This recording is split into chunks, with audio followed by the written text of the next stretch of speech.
Bonjour très cher auditoire, bienvenue dans la tribune des oralistes. Aujourd'hui nous allons poursuivre la suite de notre vidéo que nous avons publiée la dernière fois. Cette vidéo portait sur l'analyse d'un conte sénoufo de Côte d'Ivoire.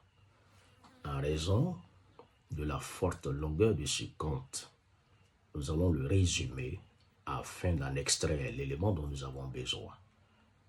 Le titre de ce conte en question est « À la conquête de la princesse ». En réalité, il s'agit d'une princesse. Cette princesse était d'une beauté très rare. Elle était extrêmement belle. Et cette princesse devait se marier. Son père était dans l'obligation de lui trouver un mari.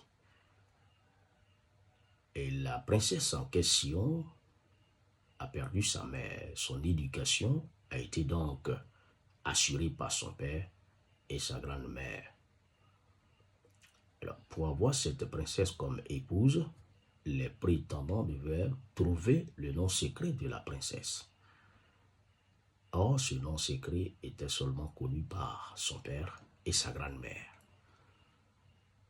Le jour de la compétition, de l'épreuve, la grand-mère en question a fait sciemment de se transformer en une vieille femme. Elle s'est déguisée, elle a porté des tenues très sales, des tenues dégueulasses. Elle sentait très mauvais. Elle a fait cela sciemment afin de jauger la moralité des prétendants. Elle voulait voir lequel d'entre eux mériterait sa petite fille.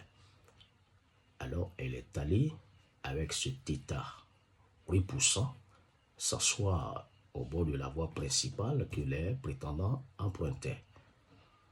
Et quand elle apercevait un prétendant, elle le suppliait, elle lui demandait de l'aider à se débarrasser de sa saleté, elle lui demandait de l'aider à se rendre propre. Mais les prétendants l'insultaient, la traitaient, n'est-ce pas, de vieille femme, et la rejetaient. D'autres même la traitaient, n'est-ce pas, de sorcière.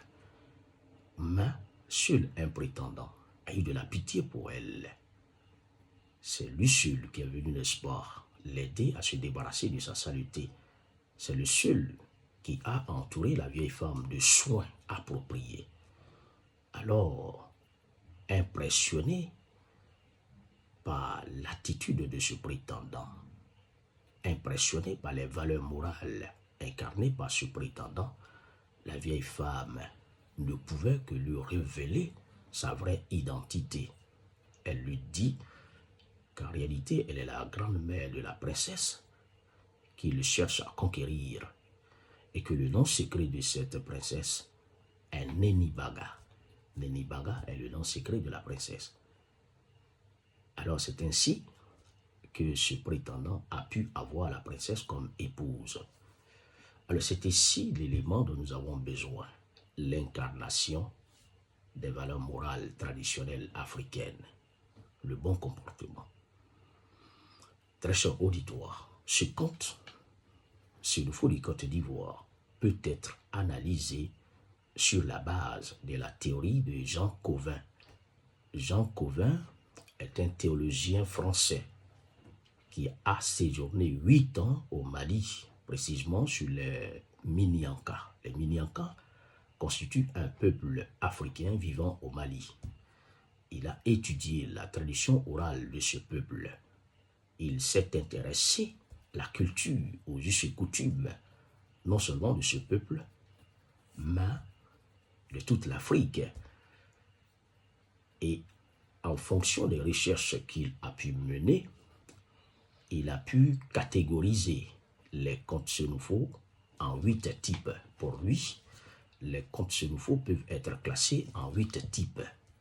Les 8 types sont le type ascendant, le type descendant, le type en spirale, le type en sablier, le type en miroir, le type en divergence, le type cyclique et le type complexe. Les différents types que nous venons de citer, en réalité, un seul attire notre attention. Il s'agit, n'est-ce pas, du type en miroir. Le conte sur le faux que nous venons, n'est-ce pas, de résumer peut être analysé en nous fondant sur ce type en miroir. Le type en miroir est ce genre de conte dans lequel nous avons deux sortes de personnages. Et ces deux sortes de personnages peuvent être considérés l'un comme le héros, l'autre comme l'anti-héros. Donc dans le même conte, nous avons un héros et un anti-héros. Les deux personnages sont soumis à une même épreuve. Et seul le héros réussit, n'est-ce pas, l'épreuve et est félicité, encouragé. Et l'anti-héros est puni. Alors quand on regarde le conte que nous venons de résumer, le conte Sénoufo, et c'est vrai, il y a eu beaucoup de prétendants, mais ces prétendants peuvent être divisés, regroupés en deux classes. D'un côté, nous avons, n'est-ce pas, l'ensemble de tous les prétendants qui se sont mal comportés envers la vieille femme qui est la grand-mère de la princesse. Et cet ensemble de prétendants,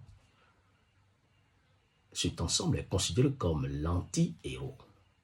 Et de l'autre, nous avons, n'est-ce pas, le prétendant qui s'est bien conduit envers la vieille femme. Celui-là est le héros en réalité. C'est lui qui a pu avoir.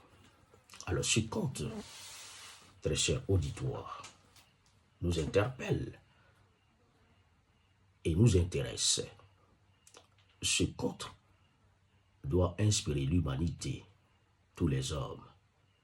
En réalité, dans le monde, tous les hommes, où qu'ils soient, nous sommes tous des êtres de désir. Nous sommes à la recherche de quelque chose. Alors, en se fondant sur ce conte, nous voyons que dans la vie, il y a des choses que nous pouvons obtenir si nous avons, n'est-ce pas, une bonne moralité, si nous avons, n'est-ce pas, une bonne conduite, si nous incarnons les valeurs. Ce conte, en réalité, met en contradiction deux catégories, n'est-ce pas, de thèmes. Et les thèmes peuvent être classés comme des thèmes relevant des valeurs morales et les thèmes relevant des antivaleurs.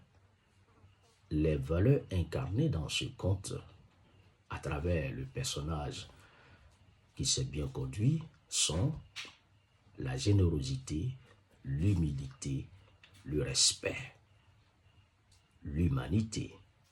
Et les antivaleurs qui sont incarnées dans ce conte à travers l'espoir, le comportement de tous les prétendants qui se sont mal conduits envers la vieille femme sont l'audace, la prétention, l'orgueil. Et ces antivaleurs sont condamnées par la société traditionnelle africaine. Très cher auditoire, ce conte nous enseigne le bon comportement à adopter dans la société.